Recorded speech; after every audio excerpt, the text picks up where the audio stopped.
One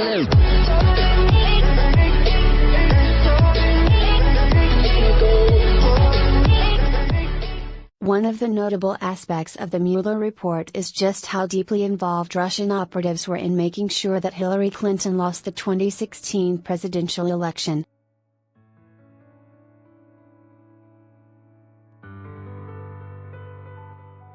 And yet, in the days since a redacted version of the report was issued, Ms. Clinton herself has been nearly silent, and there's been little talk among Democrats of avenging the wrong done to her.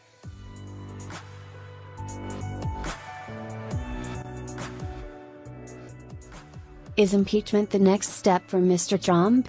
Instead, the main discussion has been about the next steps to take against Mr. Trump.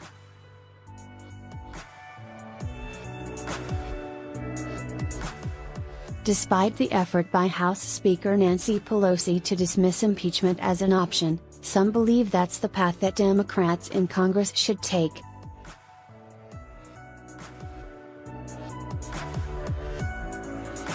I read the Mueller report.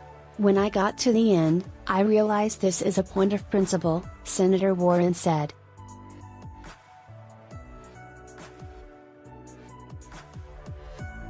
Because it matters not just for this president, but for all future presidents.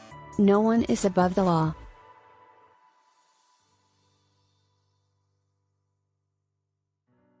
Tweet Elizabeth Warren legal scholar Lawrence Tribe joined her call, saying, postponing impeachment hearings no longer makes sense.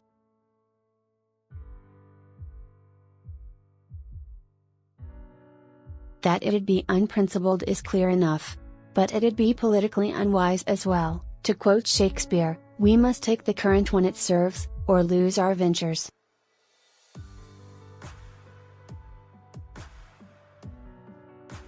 But does the structure of Congress make it almost impossible? Ms. Pelosi, who was scheduled to meet with House Democrats on Monday, local time, has said it's not worth it to devote the time and resources to hold impeachment hearings on Mr. Trump.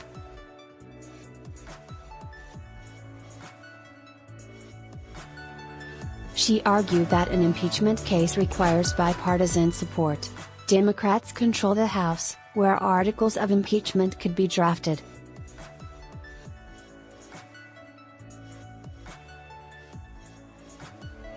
If they are adopted by the House, a trial of the president would take place in the Senate, which is controlled by Republicans.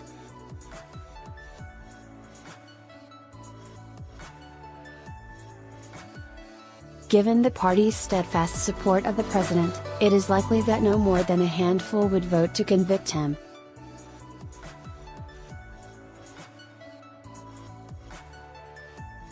Moreover, the effort would be an enormous distraction for members of Congress, and give Mr. Trump a rallying cry for his base.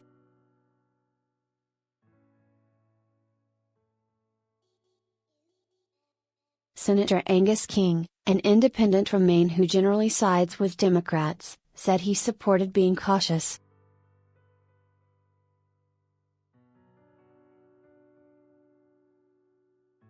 The question now before us is, what do we do?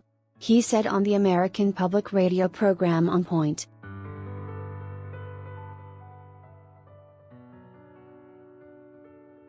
My view is we wait until the elections of 2020. That's the ultimate people having the say over who they want as their president.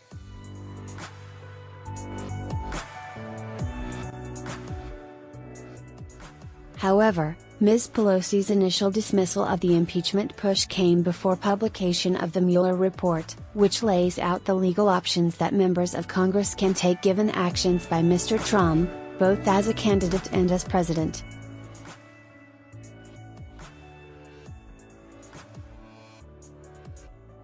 Another Democratic candidate, former Cabinet Secretary Julian Castro, said it would be perfectly reasonable for impeachment proceedings to start, even though he did not specifically endorse them.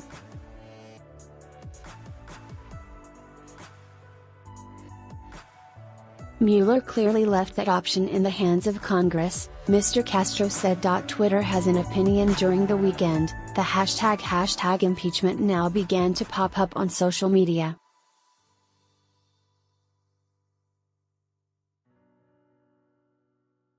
Tweet: impeachment now, why allow Mr. Trump to skate until the election? This line of reasoning went.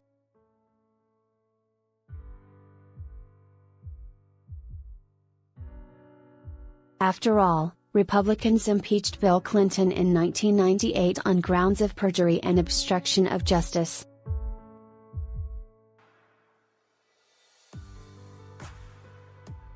At the time, there were more than 2 years left in Mr. Clinton's term of office. He was not convicted by the Senate.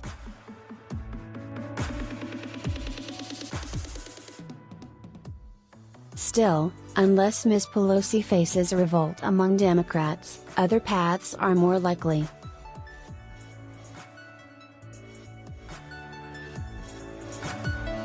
For starters, members of Congress are demanding copies of the full Mueller report, not the version with its multiple redactions that has been released publicly.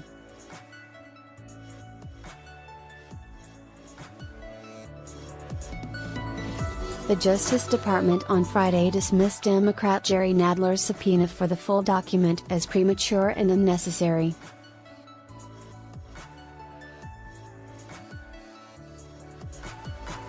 The department has until May 1 to comply with the request. Should Mr. Mueller testify?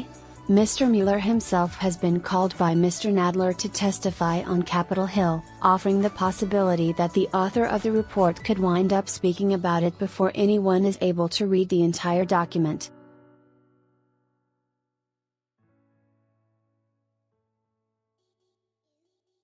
The whole situation is clearly getting on Mr. Trump's nerves.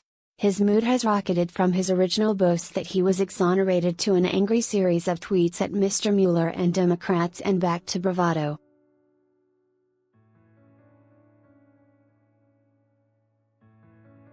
Tweet: Donald Trump on impeachment. Perhaps she was keeping in mind the phrase attributed to Abraham Lincoln, which was quoted almost a century later by another failed Democratic presidential candidate, Adlai Stevenson.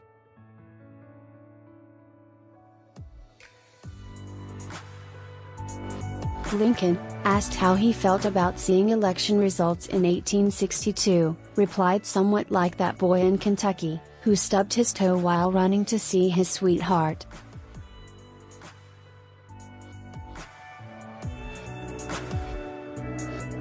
The boy said he was too big to cry, and far too badly hurt to laugh.